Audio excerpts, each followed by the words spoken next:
সাথে স্মরণ করছি স্বাধীনতার ঘোষক, বহুদলীয় গণতন্ত্রের প্রবর্তক শহীদ রাষ্ট্রপতি জিয়াউর রহমান। সংগ্রামী সাথী ও বন্ধুগণ, আমাদের প্রিয় নেত্রী, তিনবারের সাবেক সফল প্রধানমন্ত্রী, আপসীন নেত্রী, গণতন্ত্রের মা বেগম খালেদা জিয়ার জন্য আজকে যে রোগ মুক্তির জন্য দোয়ার আয়োজন করেছে আমাদের দক্ষিণকান্থ থানা বিএনপির প্রভাবশালী যুগ্ম আহ্বায়ক আনোয়ার হোসেন জমিদার এবং তার বড় ভাই মনির জমিদার সহ তাদের পরিবারের পক্ষ থেকে আজকে মূল এই দোয়ার আয়োজন। আমি দক্ষিণকান্থ থানা বিএনপির পক্ষ থেকে তাদেরকে ধন্যবাদ জানাচ্ছি। আজকে আমাদের এই দোয়ার অনুষ্ঠানে উপস্থিত আছেন ঢাকা মহানগর উত্তর বিএনপির সিনিয়র যুগ্ম আহ্বায়ক, অত্র এলাকার আপনাদের পরিচিত সদালাপি মাটি ও মানুষের নেতা মুস্তাফিজুর রহমান সেগুন, উপস্থিত আমিরুল ইসলাম বাবলু ভাই সহ দক্ষিণকান্থ থানা বিএনপির সর্বস্তরের নেতৃবৃন্দ সকলকে আমি দক্ষিণকান্থ থানা বিএনপির পক্ষ থেকে জানাই সংগ্রামী সালাম, আসসালামু আলাইকুম।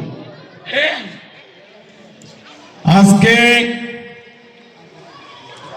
যেই নেত্রী, আমাদের তিনবারের সফল প্রধানমন্ত্রী, গণতন্ত্রের মা বেগম খালেদা জিয়ার জন্য তার রোগ মুক্তি কামনায় আজকের যে অনুষ্ঠান, এই অনুষ্ঠানে আমরা দক্ষিণকান্থ থানা সর্বদা বিএনপি পরিবার হিসাবে পরিচিত।